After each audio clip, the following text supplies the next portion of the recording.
Most people assume a luxury watch signals taste. Most people are wrong. The difference between a watch that earns respect and one that quietly costs you respect has nothing to do with the price tag. It has everything to do with which model you chose. These are the 8 luxury watch models you must stop wearing in 2026. Number 8. Tudor Black Bay Chrono. The Black Bay Chrono rode one of the cleanest reputations in modern watchmaking. Tudor was the smart buy, the insider move, the brand that proved you did not need a Rolex to wear something serious. Then, the Black Bay Chrono was overissued, overdiscussed, and oversupplied, and the market noticed. Videos tracking watch price crashes in 2025 and 2026 name it specifically. Unworn examples are discounting.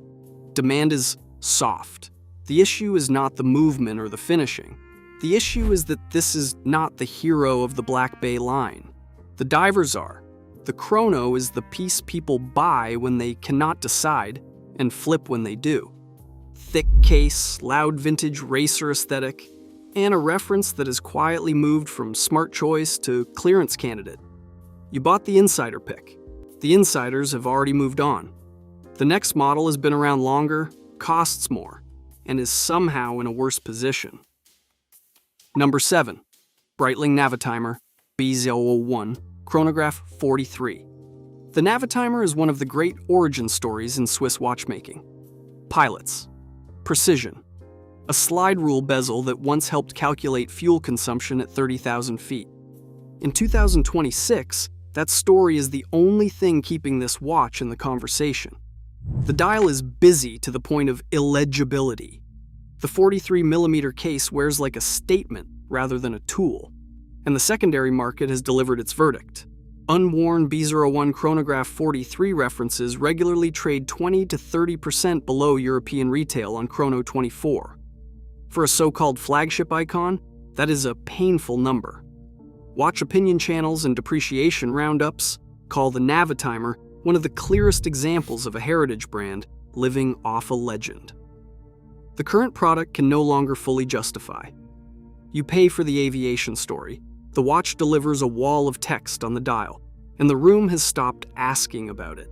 That kind of oversupply problem runs even deeper at number 6, but here it comes with a completely different kind of identity crisis. Number 6. Panerai Luminor Du. Panerai built its entire brand on one idea: tough, military, Italian. A dive watch with classified origins and a crown-protecting bridge that looked like it belonged on a submarine. The Luminor Du took that case and made it thinner, dressier, and more wearable. The problem is what they cut to get there. Water resistance on multiple Luminor Du references sits at 30 meters. 30 meters. That is barely a swimming pool. A watch wearing dive heritage aesthetics, the crown guard, the bold case, the tool watch posture that cannot handle a proper swim. Forums have been direct about this for years. The cognitive dissonance is impossible to ignore once you know it. You are wearing the language of a diver on a watch that is afraid of water. At 4,000 to 7,000 euros, Tudor and Omega deliver equal or better value with none of the compromise. The mythology was watertight. The Luminor Du is not. What comes next took a completely different approach to losing collector respect. It decided technology was more valuable than mechanics. Number 5. Tag Heuer Connected. Tag Heuer spent decades building a motorsport legacy that justified serious prices. Then it launched a smartwatch line and asked buyers to treat it as a luxury product. The problem is that technology ages on a smartphone timeline, not a watchmaking one. Battery fade, software obsolescence, discontinued app support. The Tag Heuer Connected loses functionality the way a fashion watch loses resale value, quietly at first, then all at once. Depreciation explainers use it as a case study in why luxury tech is one of the worst places to park money in Swiss watches. A mechanical Carrera from the same brand will still be serviceable in 30 years. Your Connected will not survive 3 iOS updates without becoming expensive jewelry. The racing pedigree is real, The value proposition is not. Now we get into the watches where the problem is not the movement, it is the market's verdict on what wearing them says about you. Number 4. Hublot Big Bang. Hublot cracked the code on luxury watch marketing. Before most brands knew the code existed, the Big Bang launched in 2005 and redefined what bold could mean on a wrist. The secondary market then redefined what bold could cost you. Standard Big Bang and Classic Fusion references routinely lose 40 to 60% of retail value once they leave the boutique. Multiple depreciation analyses confirm the pattern. The movements are genuine Swiss production. This is not a fashion watch, but the case design, the celebrity partnerships, and the marketing spend are eating into a value proposition the caliber alone cannot support. Watch collector channels describe Hublot as the entry point for buyers who have money, but not yet context. That sentence is the most expensive kind of feedback to receive after the purchase. You strapped on confidence. The secondary market sells the correction. 3 positions left, each one more uncomfortable than the last. Number 3. Audemars Piguet Royal Oak Offshore.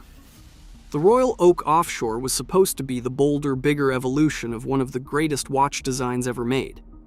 What it became instead is a cautionary tale about what happens when a spin-off drifts too far from its source. Modern 43mm offshore chronographs in steel and titanium trade at notable discounts on the secondary market, some titanium references sitting 40% below the full, all-in retail price. Meanwhile, the classic Royal Oak extra-thin models hold close to retail or trade above it. The gap tells you everything. Purists openly frame the offshore as off-message, too large, too aggressive, too far from Gerald Genta's original proportions. You did not buy a Royal Oak. You bought the loud cousin the market quietly discounts. In 2005, the offshore said you were ahead of the curve. In 2026, it mostly confirms you paid full price for the wrong Audemars Piguet. The last 2 watches both carry names that used to mean something different. Number 2. Patek Philippe Nautilus 5711. The Nautilus 5711 is a genuine horological icon. There is no argument there. But in 2026, it is one of the most uncomfortable watches to justify wearing as a statement piece. After Patek discontinued the 5711 in 2021, secondary prices exploded. They peaked around 2022, with some references trading above $150,000. Since then, median prices have fallen roughly 30% from that peak. They still sit at 3 to 5 times the original retail. You are wearing the receipt for a bubble that every collector in the room already knows popped. Market analysts and dealer guides now describe buying a 5711 at current levels as purchasing the last chapter of someone else's trade. The watch is extraordinary. The timing of the purchase, for most buyers who entered at peak, was not. You paid for scarcity. The scarcity corrected, and the watch still costs more than it should. Number 1 does not suffer from poor resale, oversupply, or a compromised spec sheet. It suffers from something far more damaging. It traded its entire identity for a viral moment. Number 1, Rolex Day-Date 36 Emoji Puzzle Dial. The Day-Date is the president watch, gold always, worn by heads of state and executives for over 60 years. Quiet authority without a single word. Then at Watches and Wonders 2023, Rolex replaced the day and date displays with motivational words and emojis. The dial is a jigsaw of Champlev enamel. Where the traditional day sits, the words happy, love, peace. Where the date would be, 31 emojis. Hodinkee identified the obvious problem immediately. The watch no longer does what its name says. Day gone, date gone, legibility gone. What replaced function is spectacle, a 6-figure gold watch engineered to go viral. And it did. Fashion media covered it. Celebrities wore it. Watch journalists were split between calling it genius and calling it the moment Rolex substituted shock value for substance. In 2026, wearing the puzzle dial Day-Date in a serious room does not say you are in charge. It says you bought the meme. The Day-Date built its reputation on quiet authority.